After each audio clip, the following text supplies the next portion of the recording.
बिस्मिल्लाहिर्रहमानिर्रहीम। अस्सलाम वालेकुम नाज़रीन मोहतरम, इससे पहले आप इस कहानी की 23 किस्तें सुन चुके हैं और अब 24वीं किस्त मुलाहिज़ा फरमाएं। इसी दुकान में एक सूखा लंबा तड़ंगा आदमी लंबी गर्म सदरी पहने बैठा सिगरेट पीते हुए मेरी तरफ गौर से देख रहा था। मेरा माथा ठिनका, मगर मैंने किसी किस्म की घबराहट का इजहार न किया और जय माता शेरा वाली का नारा लगाते हुए दुकान से बाहर निकल आया। अब मुझे ये मालूम नहीं था कि बाग जोगियां वाला किस तरफ है। धूप निकली हुई थी, दिन रोशन था। मैं एक हाथ में तरशूल वाली छड़ी और दूसरे हाथ में मनकों की माला लिए बाजार में से गुजर रहा था। लोगों की भीड़ थी, इनमें साइकिल, रिक्शे और तांगे भी घुसे हुए थे। एक आदमी से मैंने जोगियां वाले बाग का रास्ता पूछा और उधर को चल पड़ा। लारियों के अड्डे पर लोगों का हुजूम था। मैं सड़क पार करके दूसरी तरफ आया तो किसी ने पीछे से आवाज दी, महाराज। मैंने मुड़कर पीछे देखा। पीछे वही सूखा साखा सदरी वाला मुश्तबा आदमी मेरी तरफ बढ़ रहा था। मैंने कहा, क्या बात है बच्चा? मैंने महाराशियों के अंदाज में कहा। वो आदमी जो यकीनन CID का आदमी था मेरे करीब आ गया। बड़ी नरम जबान में बोला, महाराज आप माता जी के दर्शनों को जा रहे हैं। उसकी आवाज में नरमी और लजाजत थी, मगर कमबख्त चमकीली आंखें बड़ी गहरी और तेज नजरों से मुझे देख रही थी। साफ जाहिर था कि उसे मुझ पर शक है कि मैं दुश्मन का जासूस हूँ। मैं पूरी तरह अपने हवास में रहा। इन तजर्बों में दरअसल मैं कई बार गुजर चुका था, लेकिन चूंकि मेरे माजी की तबाहकारियों का मरकज पठानकोट करीब ही था, इसीलिए अंदेशा था कि कहीं इसने मुझे पहचान ना लिया हो। ऐसी सूरत हाल में मेरे लिए मुश्किलात पैदा हो सकती थी। फिर भी मैंने उसे खातर में ना लाया और तरशूल का रुख आसमान की तरफ करके बोला, बच्चा ये तो भगवान की लीला है, जिसका प्रकाश तो माता जी के पवित्र स्थान में है। हम तो भगवान के दर्शन करने आए हैं। ये बात मैंने अमृतसरी पंजाबी लहजे में कही थी। महाराज आप कहाँ से हैं? उसने मुझसे पूछा। अमृतसर से बच्चा। हम दरगियाना मंदिर में राम नाम का जाप करते हैं, श्री कृष्ण के भक्तियों की सेवा करते हैं। क्या तुम्हें कोई और इदरास करनी है माता के आगे? श्री कृष्ण के भक्तियों की सेवा करते हैं, क्या तुम्हें कोई और अरदास करनी है माता के आगे? हाँ जी। वो बोला, मेरी पत्नी बीमार है, इसके लिए प्रार्थना करना माता जी के कदमों में। तेरी पत्नी अच्छी हो जाएगी बच्चा, जा, हमने कह दिया, जय माता शेरा वाली की। ये कहकर मैं आगे बढ़ गया। अब मैंने अपना रुख बदल लिया था। मैं अभी बाग जोगियां वाला में अपने पाकिस्तानी साथी की झोंपड़ी में नहीं जाना चाहता था। मैं सड़क पर चलता चला गया। मेरी दाईं जानिब जोगियां वाला बाग था। मैं आगे जाकर बाग में दाखिल हो गया और एक दरख्त तले आलती पालती मारकर बैठ गया। मैंने किन आंखियों से इर्द गिर्द का जायजा लिया, मुझे वो CID का आदमी कहीं दिखाई न दिया। दो हिंदू औरतें जिन्होंने सफ़ेद और नीली साड़ियाँ पहन रखी थी, मेरे सामने आकर हाथ बांधकर अदब से बैठ गईं। मैं उनसे बातें करने लगा, मगर मेरी तेज निगाहें अब भी बाग में CID के आदमी को तलाश कर रही थी। दोपहर हो गई थी। कुछ और औरतें मेरे पास आ गईं। कोई घर से मेरे लिए खीर ले आई, कोई कचौरियाँ और दूध ले आई, किसी ने दही का प्याला और सफ़ेद चावल पेश किए। मुझे भूख लग रही थी। मैंने चावल और कचौरियाँ खा लीं, थोड़ी सी खीर भी चखी। औरतें अपनी अपनी परेशानियां और मुसीबतें बयान करने लगीं। मैंने उन्हें तसल्ली दी कि माता शेरा वाली उनके कष्ट दूर कर देगी। मुझे जम्मू पहुंचते ही जोगियां वाले बाग में मुकीम अपने एजेंट साधु माता दास से राब्ता करने की हदायत की गई थी। इस कमबख्त CID वाले ने मेरा रास्ता खोटा कर दिया था। बहरहाल मैं चौकस बैठा था। तीसरे पहर मैंने अपने अकीदतमंदों को वहां से भगा दिया। फिर मैं वहां से उठा और बाग के बड़े गेट की तरफ चल पड़ा। अपने एजेंट की झोंपड़ी मुझे दूर ही से नजर आ गई। सफेदे के दरख्तों की छांव में बनी हुई थी। झोंपड़ी के बाहर 2 औरतें और 2 मर्द बैठे थे। साधु माता दास मुझे दिखाई नहीं दे रहा था। मैंने बज़ाहिर झोंपड़ी के करीब से आगे निकलते हुए रुक कर झोंपड़ी की तरफ देखा और तरशूल उठाकर माता शेरा वाली का नारा लगाया।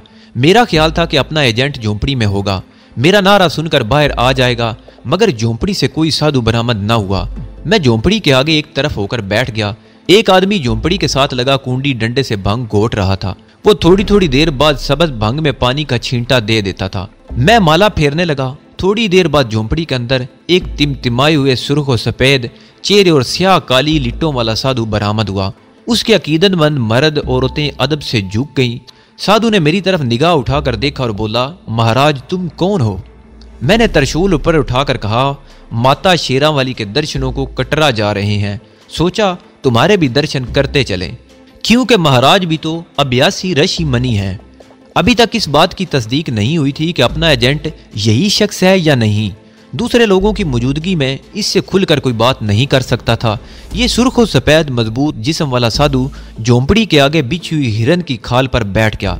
एक औरत जल्दी से उठकर उसके चिरनों में बैठ गई और पांव दाबने लगी। उन्होंने साधु की सेवा शुरू कर दी।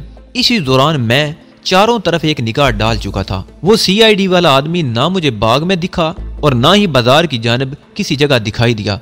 हो सकता है वो सीआईडी का आदमी ना हो, लेकिन मेरी आंखें धोखा नहीं खा सकती थी। बहरहाल वो इस जगह मौजूद नहीं था, और अगर था भी तो मुझे नजर नहीं आ रहा था। अब मैं चाहता था कि इस साधु के बारे में मालूम करूं कि क्या वाकई यही मेरा एजेंट है, मगर इसके अकीदतमंद टस से मस नहीं हो रहे थे। मैं इससे चंद कदम के फासले पर घास पर बैठा माला फेर रहा था। मैंने जरा सा खांस कर कहा, महाराज, सुना है ऊपर पहाड़ों पर पौन पुत्र का स्थान भी है। साधु ने बेनियाजी से कहा, हाँ महाराज। उसका चेला भंग प्याले में डालकर ले आया। प्याला उसने साधु के सामने घास पर रख दिया और खुद हाथ बांधकर एक तरफ बैठ गया। मैंने दूसरा फेलर फेंका, महाराज, सुना है ऊपर कोई झील में नीला मरवरीद पाया जाता है। इस सवाल का जवाब न आया। मैंने साधु की तरफ निगाह की। वो अपनी जगह पर साकत बैठा था।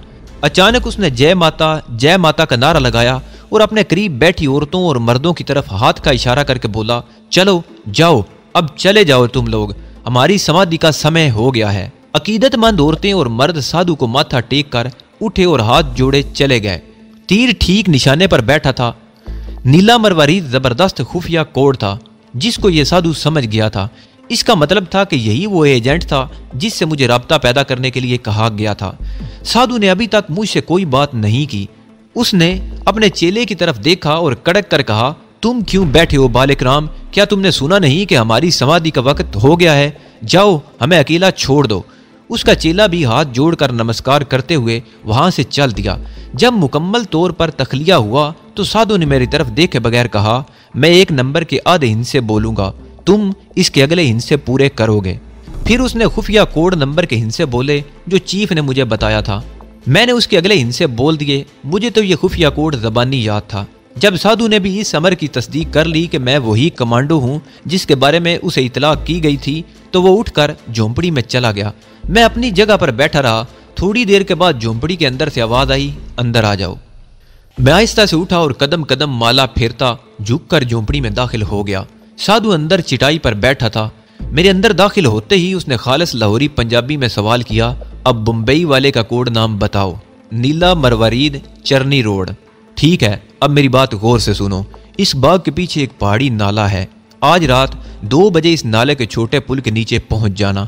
अब जल्दी से वापस चले जाओ और सुनो, ये वक्त जम्मू शहर से बाहर किसी उजाड़ जगह छुप कर गुजारना और लोगों की नजरों के सामने ज्यादा मत आना।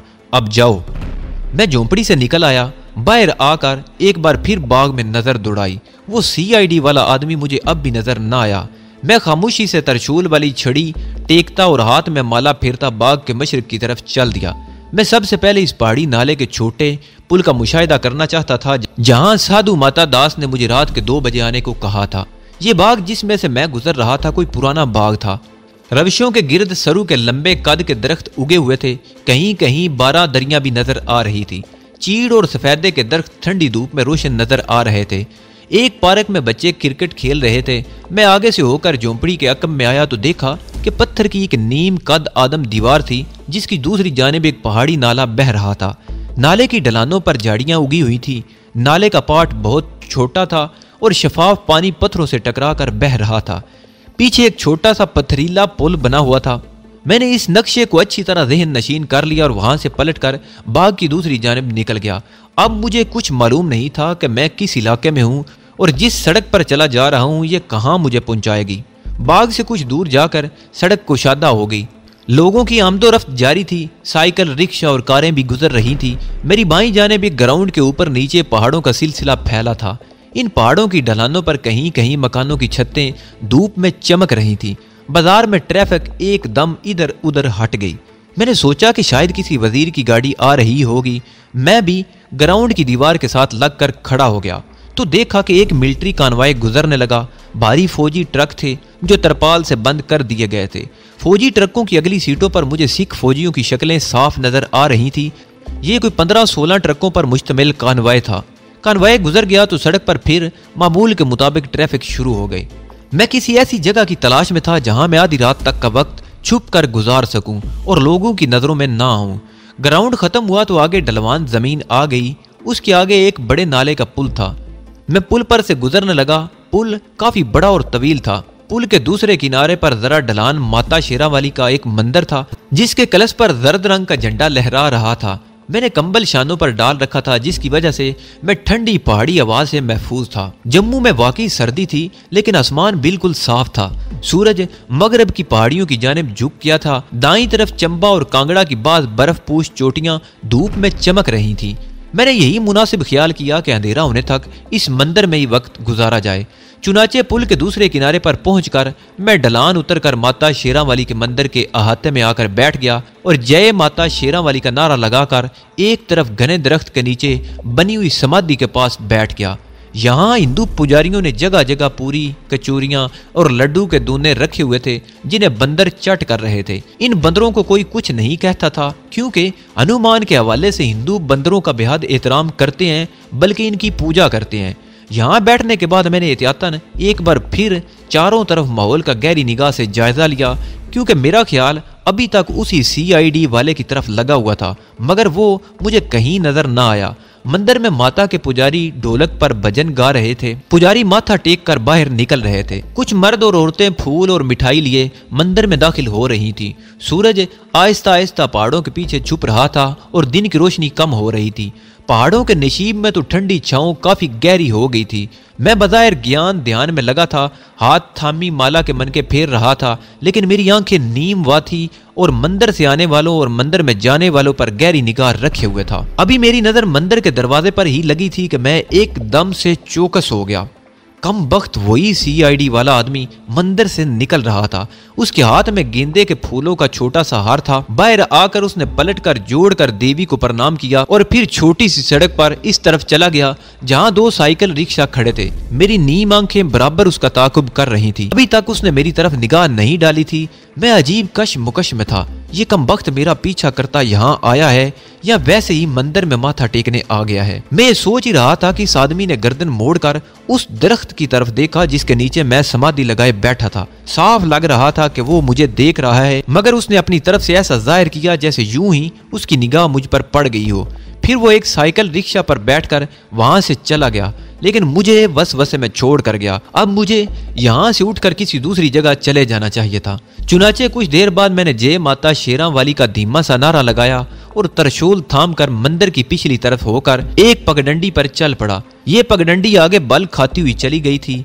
कुछ अंदाजा नहीं था कि ये पगडंडी कहाँ जा रही है। इसका मोड़ घुमा तो सामने नशीब में एक छोटी सी वादी फैली हुई थी।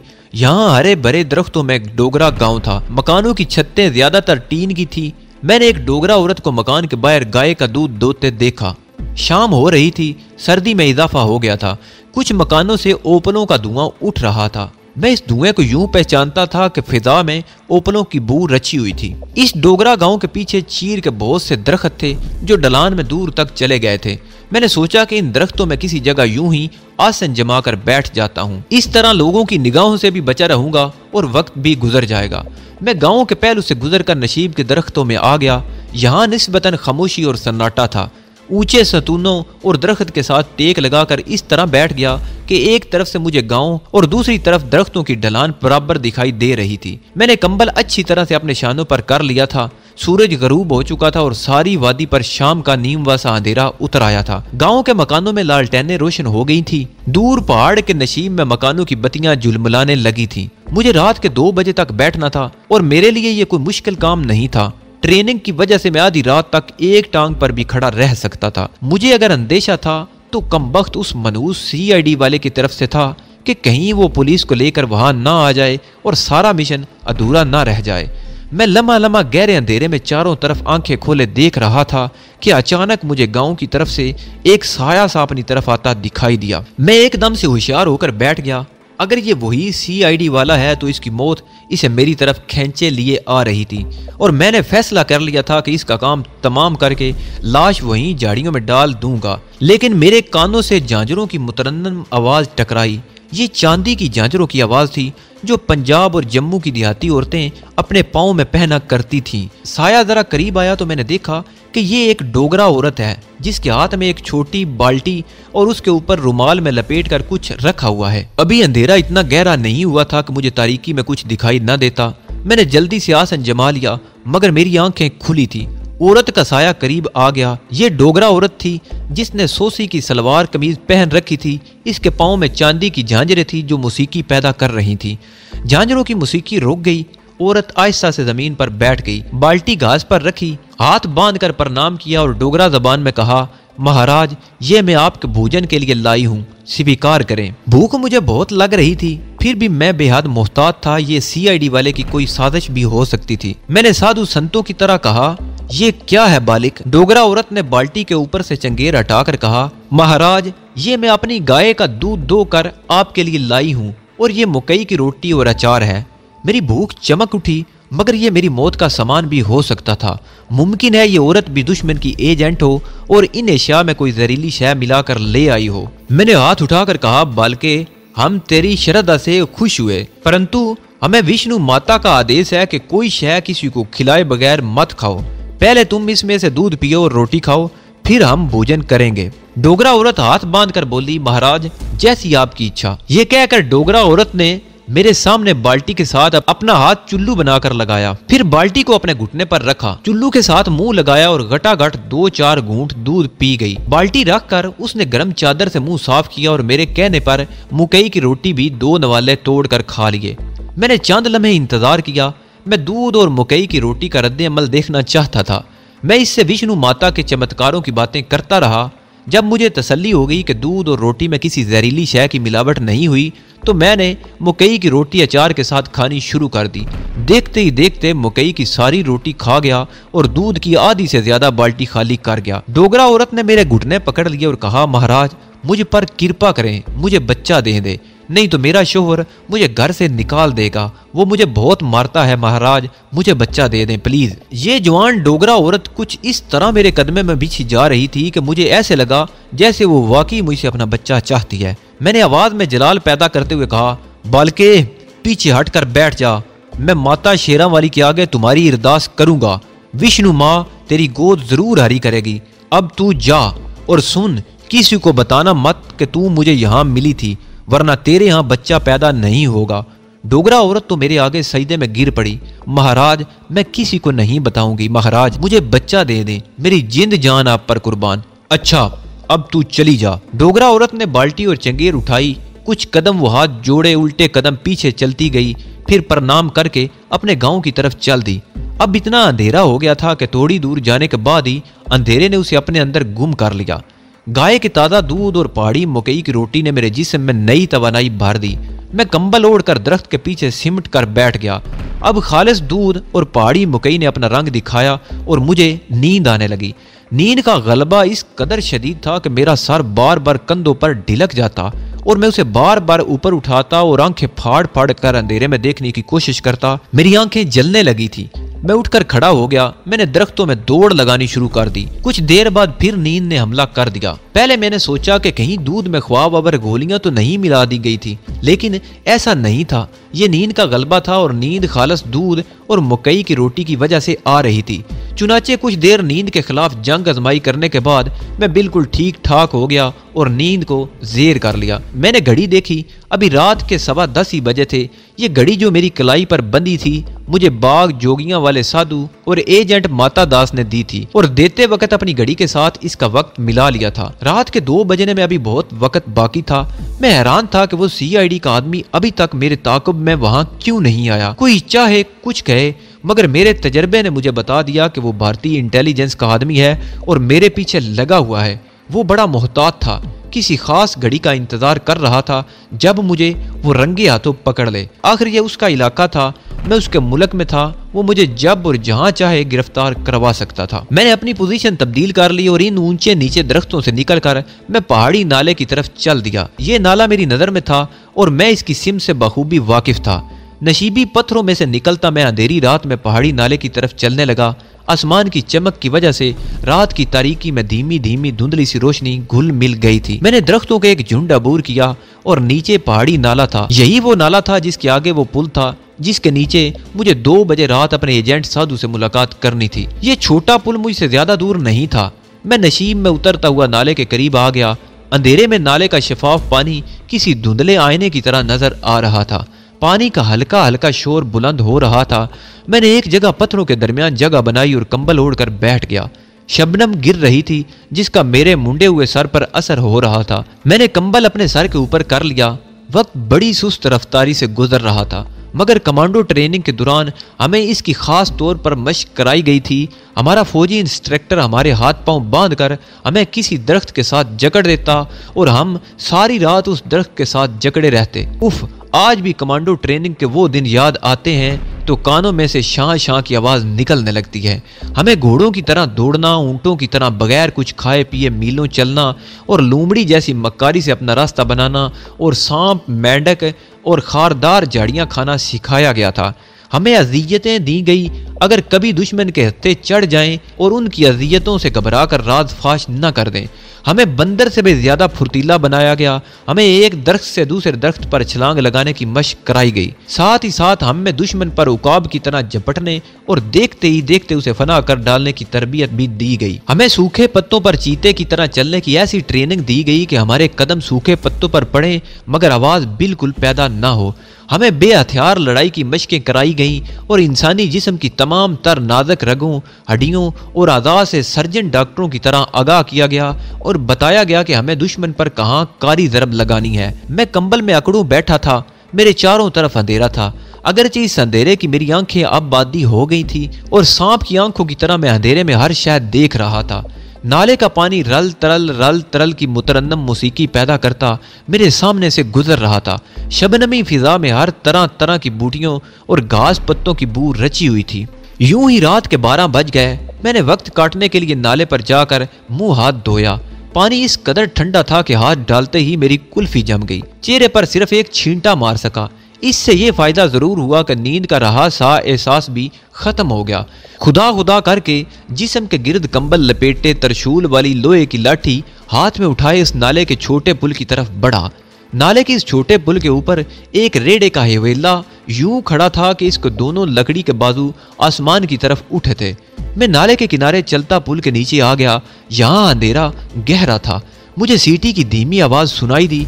मैं होशियार हो गया। अंधेरे में मेरी आंखें चमकने लगी। अचानक किसी ने पीछे से मेरी गर्दन पर पिस्तौल की ठंडी नाल लगा दी। अपना कोड बताओ। मैं समझ गया कि ये अपना एजेंट है, लेकिन मेरे पाकिस्तानी एजेंट होने की तस्दीक करना चाहता है। मेरा वही एक कोड नंबर था जो मुझे पाकिस्तानी चीफ ने बताया था। मैंने अपना दूसरा नंबर दोहराया। पिस्तौल की नाल मेरी गर्दन से हट गई। मैंने पीछे मुड़कर देखा। बाग जोगियां वाला साधु अंधेरे में मेरे पीछे खड़ा था। तुम्हें किसी ने देखा तो नहीं? उसने सरगोशी में पूछा। मैंने कहा, एक आदमी पर मुझे शक है, वो मेरे पीछे लगा है, मगर उसने इस वक्त मुझे नहीं देखा।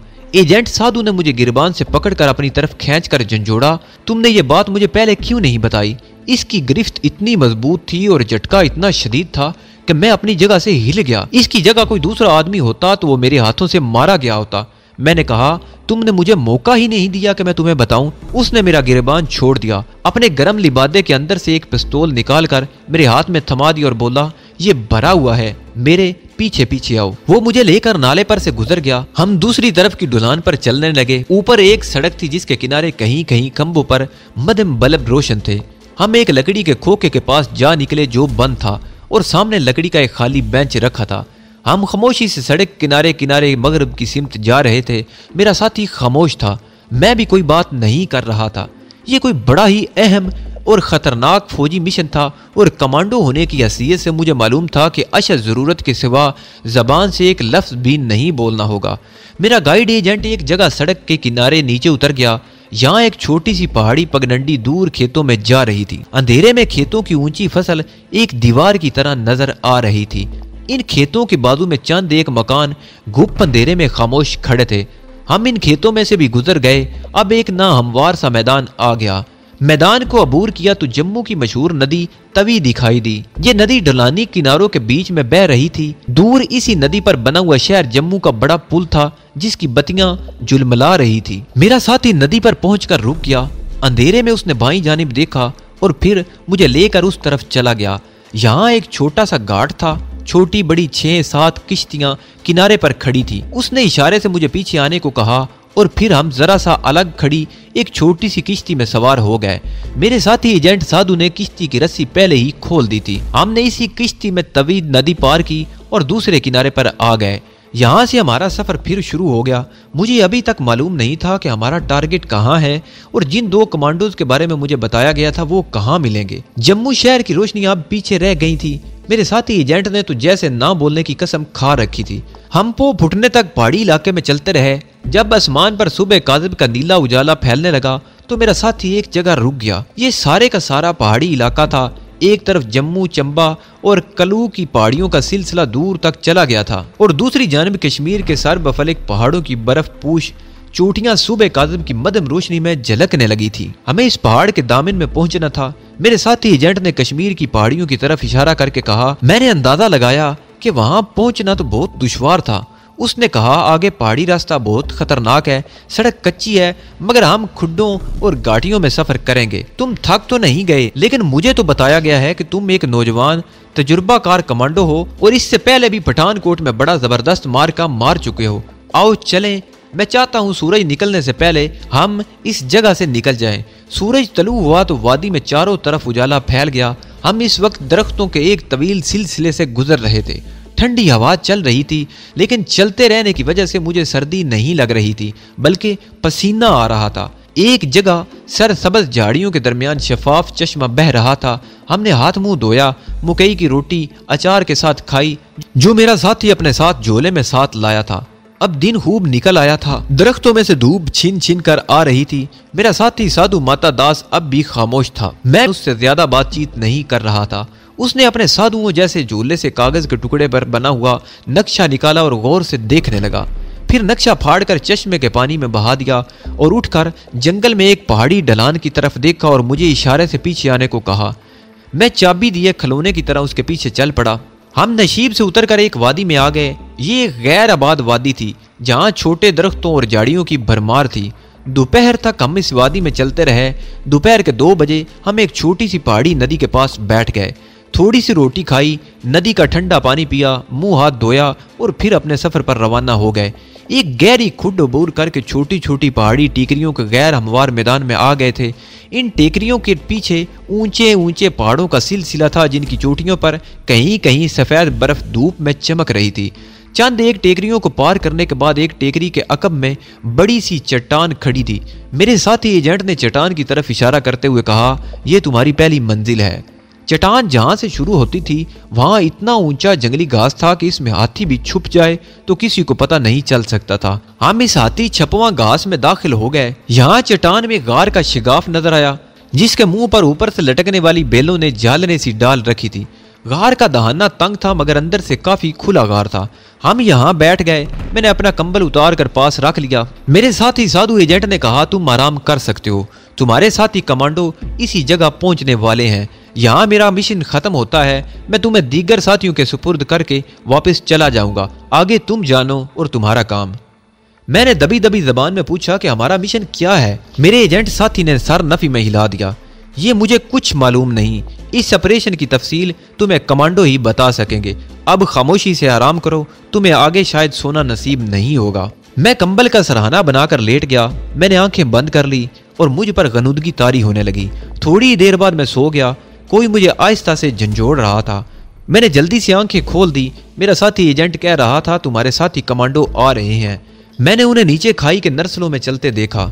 मैं उठकर बैठ गया। मेरा साथी एजेंट गार से बाहर चला गया मगर मैं गार के अंदर ही बैठा रहा। 10-15 मिनट बाद वो गार में दाखिल हुआ तो उसके साथ 2 अजनबी भी थे और कांधों से गठरियां लटक रही थी। ये घुटे हुए जिस्मों वाले जवान थे जिनके चेहरे तांबे की तरह चमक रहे थे और आंखों में चीते की आंखों जैसी चमक लहरा रही थी। गार में आते ही वो मुझे गौर से देखने लगे। मेरे साथी एजेंट ने मेरा तारुफ करवाते हुए कहा, यह नंबर 7 है, आपका साथी कमांडो। मैं इसे जम्मू से यहाँ लाया हूँ और अब मैं जा रहा हूँ। ये कहकर वो साधु एजेंट खामोशी से गार से बाहर निकल गया। दोनों नौवार्द जवान अपनी अपनी गुठरियां जमीन पर रखकर बैठ गए। उनमें से एक ने गार का जायजा लिया, फिर गार के मुंह पर जाकर बाहर घास में इधर उधर देखा। वापस आकर उसने अपनी तेज चमकीली आंखें मेरे चेहरे पर गाड़ दी और पूछा, तुम्हारे पास कौन सा हथियार है? मैंने पिस्तौल निकालकर जमीन पर रख दिया। दूसरा कमांडो पिस्तौल उठाकर उसे गौर से देखने लगा। तुम पहले भी मिलिट्री ऑपरेशन पर गए थे, नंबर 7? मैंने कहा, हाँ, पठानकोट मिशन पर। पहले वाला कमांडो बोला, तुम्हारे बारे में हमें यही बताया गया कि तुम तो अभी नौजवान हो। कौन सी कमांडो रेजिमेंट में थे? मैंने अपना मजीद थोड़ा सा तारुफ कराया। ये दोनों तरबियत याफ्ता कमांडो थे और उनका ताल्लुक बाकायदा एक कमांडो रेजिमेंट से था। इससे ज़्यादा मैं इन जानबाज कमांडो के बारे में कुछ नहीं बता सकता। वो अल्लाह और उसके रसूल सल्लल्लाहु अलैहि वसल्लम की खुशनुदी के लिए दुश्मन पर कारी ज़रब लगाने और अपनी जानें कुर्बान करने दुश्मन के इलाके में घुस आए थे। उन्होंने एक नक्शा निकाल कर ज़मीन पर फैला दिया और मुझे ख़तरनाक फ़ौजी मिशन के बारे में तफसीलात बताईं। ये मिशन एक बहुत बड़े और नाजुक फ़ौजी अहमियत के पुल को तबाह करने का मिशन था। यह पुल कश्मीर की वादी में एक ऐसे नाजुक मकाम पर वाक़ था जहाँ वो दो पहाड़ों को एक दूसरे से मिलाता था। पुल एक तेज रफ्तार पहाड़ी नाले पर बना हुआ था और इससे टैंक बड़ी आसानी से गुजर सकते थे। पुल के दोनों जानिब भारतीय फौजी की एक डिवीजन मुनकसिम थी। आधी डिवीजन दूसरी तरफ छावनी डाले हुए थी।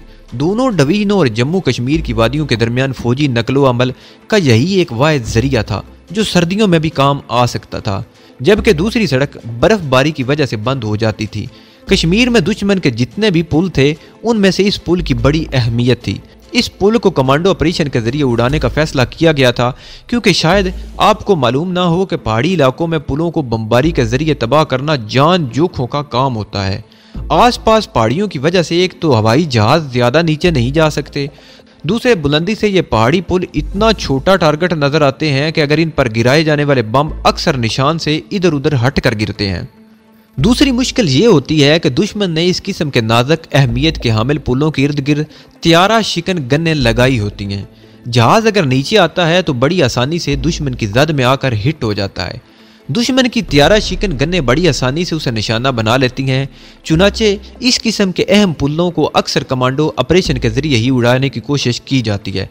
कमांडो ऑपरेशन में चंद एक कमांडो जवानों की शहादत का ही अंदेशा होता है, लेकिन ऑपरेशन अगर सही और कामयाब असूलों पर अमल पजीर हो और दुश्मन बेदार ना हो जाए तो पुल को तबाह कर दिया जाता है। दुश्मन के पेट में घुसकर उसके किसी ज़बरदस्त फौजी अहमियत वाले पुल को तबाह करना आसान काम नहीं होता क्योंकि दुश्मन वहाँ हर वक्त चौकस होता है। मेरे दोनों साथी उम्र में मुझसे बड़े और इंतहाई तजुर्बेकार और माहिर कमांडोज थे। वो मुझे कोई अहमियत ना देते अगर उन्हें मेरे पठानकोट वाले कामयाब कमांडो ऑपरेशन के बारे में तफसीलात का इल्म ना होता। उन्हें मेरे पूरे रिकॉर्ड से आगाह कर दिया गया था। चुनाचे वो मुझसे इस तरह बात करते जिस तरह एक माहिर कमांडो दूसरे जानबाज कमांडो से बात करता है। हमारा कोई नाम नहीं था, हमारे सिर्फ नंबर थे। मेरा नंबर 7 था। मेरे साथी कमांडो के तरतीब 8 और 9 नंबर थे। हम एक दूसरे के नंबर पुकार कर बात करते थे। उन्होंने मुझे गठरियां खोल दी जो अपने साथ लाए थे। उनमें 3 स्टेन गन्ने थी, एक लाइट मशीन गन थी, 3 चाकू और कुछ हैंड ग्रेनेड थे। इन चीज़ों के अलावा प्लास्टिक के अलग साइज के 4 सिलेंडर भी थे। कमांडो नंबर 8 ने मुझे बताया कि चारों इंतहाई ताकतवर और धमाका खेज बम हैं और यही वो सिलेंडर बम थे जिनकी मदद से हम दुश्मन के पुल को उड़ाना चाहते थे। एक थैले में भुने हुए चने, गुड़ और 3 छोटे से सिगरेट लाइटर थे। अभी एक पहर दिन बाकी था। हम नक्शा निकाल कर पुल की पोजीशन को अच्छी तरह जहन नशीन कर रहे थे कि शाम हुई तो दुश्मन के इस फौजी इलाके में मौजूद पुल की एक एक तफसील हमें जहन नशीन हो चुकी थी। उन्होंने मुझे ये भी बताया कि जिस इलाके में हम जा रहे हैं वहाँ भारतीय फौज ने ज़बरदस्त हिफाजती इंतजाम कर रखे हैं और चप्पे चप्पे पर भारतीय जासूस मिलेंगे। ये कश्मीरी भी हो सकते हैं जिन्हें भारतीय फौज ने रुपए पैसे के लालच या इनके कुंबे को ख़त्म कर दिए जाने की धमकी की वजह से खरीद रखा हो। हमें इनसे खबरदार रहना होगा। पुल वहाँ से 1 रात और 1 दिन की पैदल मुसाफिर पर था और वो अपने साथ मेरे लिए भी कश्मीरी देहाती लिबास लाए थे। मेरा हिंदू साधुओं जैसा लिबास उतरवा कर कश्मीरी किसानों के लिबास पहना दिया गया। मेरे माथे पर लगी तिलक की 3 लकीरों को भी मिटा दिया गया। शाम जब गहरी हो गई तो हमने चलने की तैयारी शुरू कर दी। हमारे पास जो असलिया था उसे गठरी से निकाल कर हमने अपनी अपनी कमर के गिर्द लंबे कुर्तों के अंदर छुपा लिया। चने और गुड़ वाला थैला नंबर 9 ने अपने हाथ में पकड़ लिया और रवानगी से पहले हमने थोड़े बहुत चने खाकर थर्मास में से 2-2 घूंट पानी पिया। गठरियां मिलाई। मेरे दोनों कमांडो साथी कश्मीरी जबान में बड़ी रवानी से बोल रहे थे। वैसे वो पंजाबी थे, लेकिन मैं कश्मीरी जबान से नावाकिफ था। चुनाचे मुझे हदायत की गई कि अगर वादी कश्मीर का कोई शख्स या कोई भारतीय फौजी मुझसे बात करे तो मैं गूंगा बन जाऊं, मुखातिब को इशारों से बताने की कोशिश करूं कि मैं कश्मीरी किसान हूं और अपनी बहन के गांव जा रहा हूं। अगर दूसरा शख्स कायल ना हुआ और मेरी तलाशी लेने की कोशिश करे तो उसे फौरन हलाक कर डालूं। अंधेरा जब चारों तरफ पहाड़ों और टीकरियों को अपनी लपेट में ले चुका तो हम गार के सामने उगे हुए ऊंचे घास से बाहर निकले। हम एक दूसरे के दरमियान चंद कदम का फासला डालकर चल रहे थे। रास्ते और सिम्मत का तयन कर लिया गया था। हमारी रफ्तार मामूल के मुताबिक थी, न ज्यादा न आहिस्ता। जंगली झाड़ जिनकार से भरी हुई इस वादी से गुजरकर हम एक टीले की चढ़ाई पर चढ़ने लगे। आसमान पर सितारे भी हमें बड़ी दिलचस्पी से देख रहे थे। हमारा सफर यूं ही वादियों, घाटियों, गैर हमवार पहाड़ी मैदानों और टीले टीकरियों में जारी रहा। जिस वक्त हम एक जगह सुस्ताने के लिए बैठे तो हमने घड़ियों पर वक्त देखा। रात के 12:15 बज रहे थे। कुछ देर सुस्ताने के बाद फिर हम अपने सफर पर चल पड़े। पहाड़ों में सुबह की पहली रोशनी फैली तो हम एक पुरफिजा जगह पर पहुंच चुके थे, जहां चारों तरफ हरे भरे दरख्त और एक चश्मा बह रहा था। इर्द गिर्द दूर तक किसी आबादी का नामो निशान नहीं था। मेरे दोनों साथी सारे इलाके के चप्पे चप्पे से वाकिफ थे। चश्मे पर पहुंचकर हम घास पर सीधे लेट गए और कुछ देर आराम करके हमने चश्मे के पानी से गुस्ल किया। झोले में से चने खाकर नाश्ता किया और सुनहरी धूप में बैठकर दूसरी तरफ फैली हुई हसीन वादी की तरफ देखने लगे। नंबर 8 ने वादी की जानिब इशारा किया। इस वादी की दूसरी जानिब हमारा टारगेट है। वो सामने वाला पहाड़ कश्मीर का सबसे मशहूर पहाड़ मीरान शाह है। इसके मगरबी दामन में वो पुल है जिसको हम उड़ाने जा रहे हैं। चश्मे के पुरफजा मुकाम पर हमें सारा दिन गुजार कर रात को अपने सफर पर रवाना होना था। हमने बारी बारी सोकर अपनी नींद पूरी की। नंबर 9 कहीं करीब ही से जंगली नाशपातियां तोड़ लाया। ये हरी भरी छोटी और बड़ी मीठी नाशपातियां थीं। हमने बड़े मजे से खाई। असलहे को चेक करके धूप लगाई गई। पुल के नक्शे का एक बार फिर बगौर मुतालिया किया। कमांडो नंबर 8 कहने लगा, पुल की दोनों जानिब फौज की पगटियां और पोस्टें हैं। पुल के मशरकी किनारे के ऊपर जो टीला है, इस पर बड़ी फौजी पोस्ट है जहां हैवी मशीन गन लगी हुई है। 2 क्वार्टर तोपे भी हैं जिनका रुख कुदरती तौर पर पुल की बजाय पीछे पुल की तरफ आती सड़क की जानिब होगा। हमें इस चेक पोस्ट को पहले उड़ाना होगा। नंबर 9 अपनी खशखशी दाढ़ी खुजाते हुए बोला, ये काम मैं करूंगा।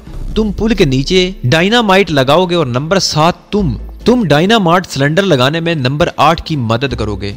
सूरज पहाड़ों के पीछे उतरा तो वादी में एकदम अंधेरे का गुबार सा फैल गया। रवानगी से पहले हमने एक बार फिर घड़ियां मिला ली और अल्लाह का नाम लेकर नीचे वादी में उतरना शुरू कर दिया। जब हम वादी में पहुंचे तो रात हो गई थी। दूर एक गांव में रोशनी हो रही थी। एक हेलीकॉप्टर गिड़गिड़ाता हुआ आसमान पर दिखाई दिया। हम फौरन घास में लेट गए। हेलीकॉप्टर की सुर्ख और नीली बत्तियां जल बुझ रही थी। वो शोर मचाता हुआ हमारे सरों पर से गुजर गया। ये रैकी हेलीकॉप्टर था। भारतीय फौज यहाँ हर वक्त चौकन्ना रहती है। वो पाकिस्तानी कमांडो की सरफरोशाना सरगर्मियों से खाइफ है। जब हेलीकॉप्टर दूर पहाड़ी की बुलंदी पर चला गया तो हम उठे और आगे रवाना हो गए। मुझे एहसास होने लगा था कि अब इंडियन आर्मी का इलाका शुरू हो गया है, लेकिन अभी इनकी मिलिट्री पोस्टें काफी दूर थी। हम वादी अबूर करके अपने टारगेट वाले पहाड़ की जानिब से हटकर एक ऐसे दर्रे में आ गए थे जिसकी दोनों जानिब पहाड़ियों की दीवारें इस्तादा थीं और दरमियान में एक पहाड़ी नदी बह रही थी। मेरे साथी यहाँ पर वाक़े एक खुफिया जगह से वाकिफ थे। वहाँ हमें दिन भर आराम करना था। चुनाचे इस खुफिया जगह पहाड़ी पर हमने सारा दिन आराम किया और शाम होते ही हमने गुस्ल करके चने और गुड़ खाया। असले को चेक किया और जब सूरज मगरबी पहाड़ियों के पीछे गरूब हुआ तो हम टारगेट की तरफ चल पड़े। निस्फ शब के बाद हम दरे से निकलकर एक छोटी सी वादी में आ गए। सितारों की धुंधली रोशनी में वादी के दरख्तों के खाके उभरे हुए थे। पहाड़ के दामन में एक जगह कुछ रोशनियां हो रही थी। कमांडो नंबर 8 ने बताया कि यह भारतीय फौज की सबसे खतरनाक छावनी है और वो पुल भी इसी पहाड़ के दामन में है जो हमारा टारगेट है। हम ये बात कर ही रहे थे कि अचानक पहाड़ के दामन में एक रोशनी का राउंड फायर हुआ और सारी वादी रोशन हो गई। हम जल्दी से झाड़ियों के पीछे हो गए। भारतीय फौजी रात को अक्सर यहाँ रोशनी के राउंड का फायर करते हैं ताकि अगर कोई पाकिस्तानी कमांडो पुल की तरफ आ रहा हो तो उसे गोलियों की जद में ले लिया जाए। रोशनी राउंड आहिस्ता आहिस्ता नीचे उतर रहा था। और फिर वो बुझ गया और सारी वादी एक बार फिर तारीकी में डूब गई।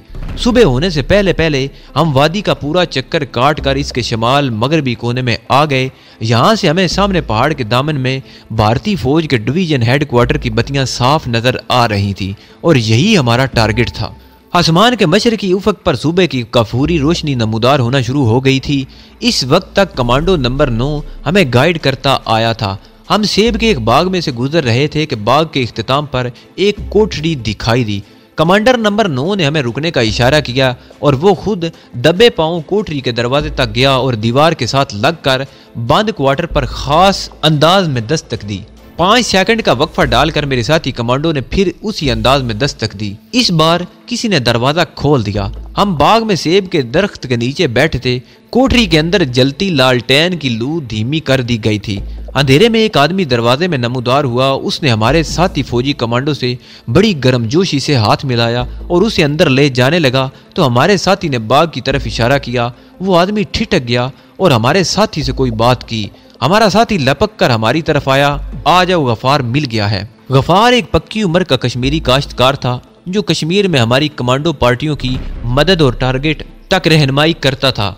कोठरी की गर्म फिजा में मिट्टी के तेल की बू रची हुई थी। एक कोने में जमीन पर कोई लिहाफ ओढ़े सो रहा था। गफार ने दरवाजा बंद कर दिया। कमांडो नंबर 9 और नंबर 8 ने गफार से मेरा तारुफ कराया और बताया कि मैंने तन तनहा कई मार के मारे हैं। गफारे ने मुझसे एक बार फिर बड़ी गर्मजोशी से हाथ मिलाया और कश्मीरी जबान में कुछ कहा। मेरे कमांडो साथी ने बताया कि मैं कश्मीरी जबान नहीं जानता। गफारा मुस्कुराया और उसने उर्दू जबान में मेरी हुब्बल वतनी और बहादुरी की तारीफ की। जो शख्स लिहाफ ओढ़े पड़ा था, गफारे ने उसके मुंह पर से लिहाफ हटाकर कहा, नाजो बेटी उठो, मेहमानों के लिए चाय बनाओ। लालटेन की बत्ती अभी तक धीमी थी मगर कोठरी में ज्यादा अंधेरा नहीं था। एक सफेद रंग की सेहतमंद चेहरे वाली कश्मीरी नौजवान लड़की को बाल समेटे लिहाफ में से निकलते देखा। उसने कश्मीरी देहाती लड़कियों की तरह स्याह फरन पहन रखा था। वो कोठरी का अकबी दरवाजा खोलकर दूसरी तरफ शायद बावर्ची खाने में चली गई थी। गफारा मेरे साथी कमांडो को बताने लगा कि भारतीय फौज ने हिफाजती इंतजामात पहले से बहुत सख्त कर दिए हैं। अब हर पुल की दोनों जानिब फौज ने पकड़ें और पोस्टें कायम कर रखी हैं। ऊपर पहाड़ियों पर भी इंडियन आर्मी के बैंकर बने हैं। उन्हें जरा सा भी शुबा होता है तो वो रोशनी राउंड का फायर करके मशीन गन्नों की अंधाधुंध फायरिंग शुरू कर देते हैं। इन पुलों के इर्द गिर्द बाज खुफिया जगहों पर बारूदी सुरंगें बिछा दी गई हैं जिनका हमें इल्म नहीं। अब ये कश्मीरी जानबाज गफारा इस मिशन में हमारा गाइड था। इतने में इसकी बेटी नाजो हमारे लिए प्यालियों में सब्ज चाय बनाकर ले आई। कमांडो नंबर 8 ने जेब से नक्शा निकाला और धीमी लालटेन की रोशनी में से उसे गफारे को दिखा दिया। गफारे ने नक्शे को गौर से देखा और एक जगह उंगली रखकर बोला, यहाँ पूरा इंडियन ब्रिगेड पड़ा है।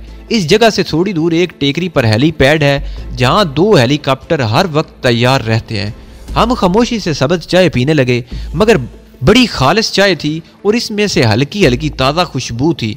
गफारे की बेटी नादो लिहाफ घुटनों तक ओढ़े चुपचाप बैठी थी। गाइड गफारा बता रहा था कि इंडियन फौज के जासूस सारे इलाके में फैले हुए हैं। जरा से शक पर वो हमारे आदमियों को पकड़ कर ले जाते हैं और उन पर जुल्म और सितम की इंतहा कर देते हैं। वो मशकूक आदमियों की लड़कियों और बहनों को भी ले जाते हैं।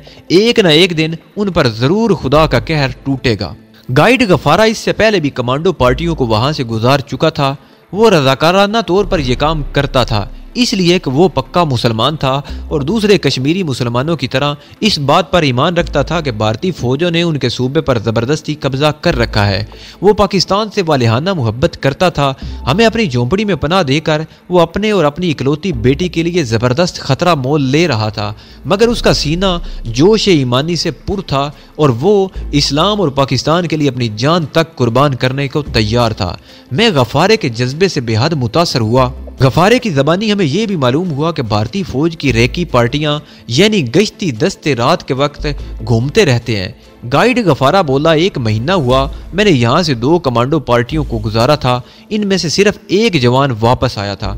उसने बताया कि उसके सारे साथी शहीद हो गए हैं। ये कहकर गफारा खामोश हो गया। हमने अपनी कमर के गिर्द बंधा हुआ सारा असला उतार कर लिहाफ के नीचे छुपा दिया था। गफारे की बेटी नाजो उठकर झोंपड़ी से बाहर चली गई। झोंपड़ी का दरवाज़ा खुला तो हमें बाहर सुबह की हल्की रोशनी नजर आई। गफारे ने हमारा सारा असला उठाकर बावर्ची खाने में चूल्हे के पीछे एक खुफिया तह खाने में छुपा दिया। हमने बावर्ची खाने के खुरे ही में बैठकर मुंह हाथ धोया, वुजू किया, नमाज पढ़कर अल्लाह के हजूर अपने मिशन की कामयाबी के लिए दुआएं मांगी। नाजो ने हमारे लिए पराठे तैयार कर लिए थे। हमने मक्खन के साथ पराठे खाए और चाय पी। बाहर दिन निकल आया था। हम कोठरी के अंदर ही बैठे अपने ऑपरेशन की तफसीलात तय कर रहे थे। गाइड गफारा थोड़ी देर के लिए बाहर गया तो कमांडो नंबर 9 ने कहा, ऑपरेशन इतना आसान नहीं, हमें मरना तो है ही, लेकिन पुल को जरूर उड़ाना होगा। कमांडो नंबर 8 बोला, इससे पहले मुझे रेकी पर जाना होगा ताकि पता चल सके कि इंडियन फौज की पोजीशन क्या है। तुम लोग इस झोंपड़ी में ही रहोगे। कमांडो नंबर 9 ने नंबर 8 की इस तजवीज़ पर कोई एतराज़ न किया। झोंपड़ी का दरवाज़ा खुला और गाइड गफारा अंदर दाखिल हुआ। कोठरी में भी अभी तक धीमी बत्ती वाली लालटेन जल रही थी। इसके चेहरे पर तस्वीर के आसार थे। आते ही कहा, 2 डोगरा सिपाही इधर आ रहे हैं। मैंने उन्हें नीचे नाला पार करते देखा है और उनका रुख इस कोठरी ही की तरफ है। हम एकदम होशियार हो गए।